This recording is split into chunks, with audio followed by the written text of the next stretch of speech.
Hi everyone, this video is going to be about false memories. Just what is a false memory? Essentially, it is a memory you have that didn't really happen, but you do not know it is false since a false memory is exactly like any kind of other memory you have. The only difference is that it didn't actually happen. Having any kind of memory, either pleasant or unpleasant, can be very vivid and detailed. You remember it so clearly. To something only vaguely remembered, bits and pieces here and there. When you are remembering something or reliving a memory, you are actually altering that memory. Perhaps remembering more or adding more detail to it that may or may not have actually happened. So it could be a partial false memory. There are varying levels.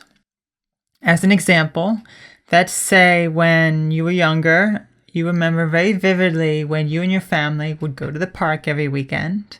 You remember exactly what you did and how much fun you had. The memory is very clear and vivid in your mind, and you can describe every little detail. But let's say one time you were being pushed on the swing by your father, and the next thing you remember is that you were badly injured. There is a bit of a gap there in your memory that you do not recall. When you are remembering the event, you try to piece together and think maybe you jumped off deliberately, or perhaps your father pushed you off intentionally. That is what you decide to believe, that your father pushed you off deliberately. Then you begin to think about why he would do this. And then it occurs to you that your father never really liked you. He teased you and made fun of you. You then begin to recall abuse your father had done to you. You believe and remember it so vividly. And the more you think about it, the clearer the picture becomes. But in actuality, this is a false memory. It never happened. The abuse never happened. Your father didn't push you off the swing. In fact, it was your mother that was pushing you the day you fell off, and it was not deliberate. It's that easy to create a false memory because you believed and convinced yourself with your imagination that these things happened. You were subconsciously giving yourself suggestions about what happened, and it became part of the memory because you associated these false ideas with your real memories, and it becomes solid. The mind is very associative. Generally, the more suggestible and easier convinced you are, the easier it is for false memories to form and believing your thoughts and imagination. For instance, people with PTSD and dissociative disorders tend to have the highest hypnotizability and suggestibility rates of any other disorders. So some people that may have never been abused may believe and convince themselves that they were in fact abused, yet technically it didn't actually happen, either at all or not to the severity they think it did. But in their mind, this false memory of abuse is very real and very vivid. Thoughts and memories are very powerful, even if they never happened, because the individual knows without a doubt that it happened. That's the basic principle of a false memory. It is not a lie to the person that is discussing a false memory. If an individual is describing a memory they had, but others know it isn't true, and the person recalling the memory is lying, technically it's not. The person is not intentionally lying and do not know that what they are saying is untrue. In other words, they think they are telling the truth, but they may be describing something that didn't happen at all. This is why memory is very complex and can be distorted. Which brings up the topic of manipulation and mind control. Tactics such as memory implantation are used to make the subject accept the memories and suggestions as true, to make them believe what they are being told when they have no memory of it.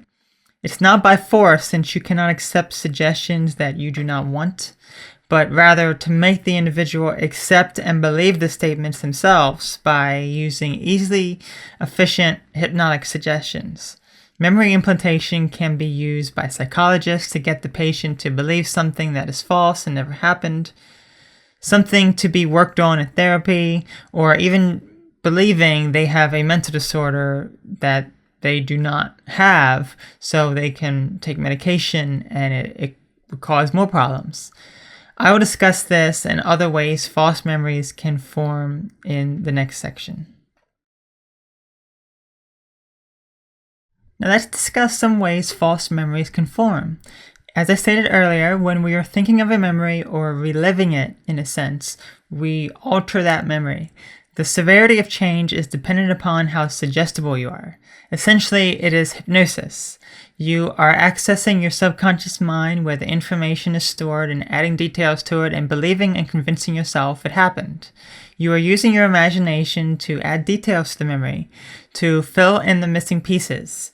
But one thing to note is that you are not aware you are doing it because a memory is just that, something you remember. It is real to you and you believe it and accept it as fact because it's something you recall. The more you do this and go back to the memory, the more vivid it becomes.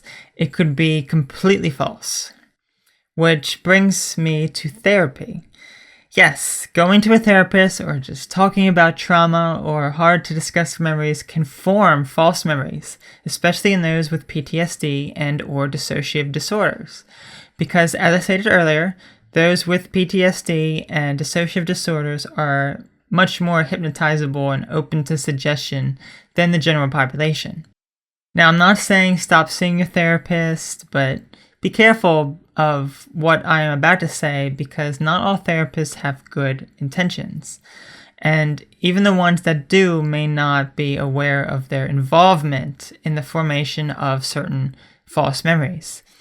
Anyway, a therapist may use suggestions and your imagination to implant false ideas, and you may not even be aware of it. This is something to be very careful of since this is essentially hypnosis and things are being told to you and you are accepting them and believing them. Let's look at an example. You are discussing an event that you really don't remember much of. Your memory is vague, but you know something is not right about it. The event is that you recall being intentionally physically hurt by an adult figure when you were a child and were told not to tell anyone. You discuss this with your therapist and they ask if this person did anything else. You think about this and it starts to come to you over some time. The therapist also asks if the person abused you in different ways, encouraging you to discuss it further. These are suggestions, by the way. You being very sensitive and vulnerable at this stage start to recall a lot of repressed memories related to not only physical abuse, but also sexual abuse. You didn't have any memory prior to therapy, but now you do. But is this a real or false memory? That is something you may not know because it is so clear to you it happened because you have memory of it happening. This is just one example, and there are many varying degrees of how these false memories can be implanted. It's not difficult, especially with very sensitive and traumatic experiences, which is why therapy can be dangerous and cause more problems than help. Recovering repressed traumatic memories, real or false, can wreak havoc on a person's life. Next, delusions. If you suffer from a disorder that causes you to be delusional, this can really contribute to false memories, especially if those delusions directly affect your memory and alter it. Having a delusion that you thought something traumatic happened to you when you were younger can make you convince yourself and believe this false idea that can establish this false memory. Regardless of it being a false memory or delusion, it makes it no less real to the sufferer. So while it may seem like the individual with the false idea is lying, it's not, since they truly believe this false memory or delusion. Lastly, dreams can cause a sense of memory distortion as well. When we sleep at night and are having a dream, our mind can distort things.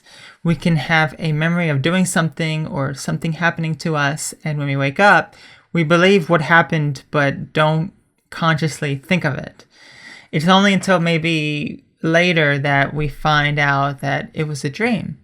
This is why it is very important to keep track of your dreams and write them down. This can help in a variety of ways. Anyway, this has happened to me before when I am dreaming. I would have a dream that I would tell someone something, and later in the day, after I wake up, I am talking with this person and it clicks in my mind, oh, I told this person this already. Why are they asking again? Or why are they not talking about it? So I bring it up to them saying that I already told them this. And they say, no, you never told me. And I am certain 100% that I told them. I know I did. I know. Yet they don't have a clue about it. Then in my mind, it clicks again. I start to think about it and realize it was a dream because I start to remember other bits and pieces of the event I dreamt, and it became clear that what I told them was in fact in my dream and not real. It was a false idea that I discovered was actually a dream. Or perhaps the thought of it being a dream is false. Think about that. Relatedly, I think dreams could be the source of some deja vu moments. We've all experienced these, the moment when we feel like we are experiencing something exactly as it happened before, and everything feels a bit dreamy. It may not last very long, but it certainly is an interesting phenomenon. There are many ways we can have moments like this, and it isn't necessarily directly related to false memories. From personal experience, I've gone somewhere, have done something, and I enter into a state where I am like, I've done this same exact thing before, in the same exact way, in this exact place, and a possibility I've seen, for me at least, since I have experienced this many times, but it could be that these are dreams I've had days, weeks, months, maybe even years before the actual event occurred. Precognition. Honestly, it's hard to pinpoint exactly what it is, and I think it changes depending on the circumstances, but it is still very, very fascinating to say the least. So, in the end, a false memory is no different than a true memory since we have convinced ourselves that it is true, that it really happened, even if it didn't, and we are not aware of it. This really makes us question the accuracy of our own memory. Did it really happen, or is it all made up in my mind? You may be asking this question right now, but regardless of our memory being true or false, it makes it no less real. Our memory and past experiences, real or false, do serve a purpose in creating our reality in the present. So the good news then is that if we can create negative false memories, we can also create positive false memories that can help us and get rid of those negative ones by recreating a positive outcome for it. So I hope this video was informative. Thanks for watching.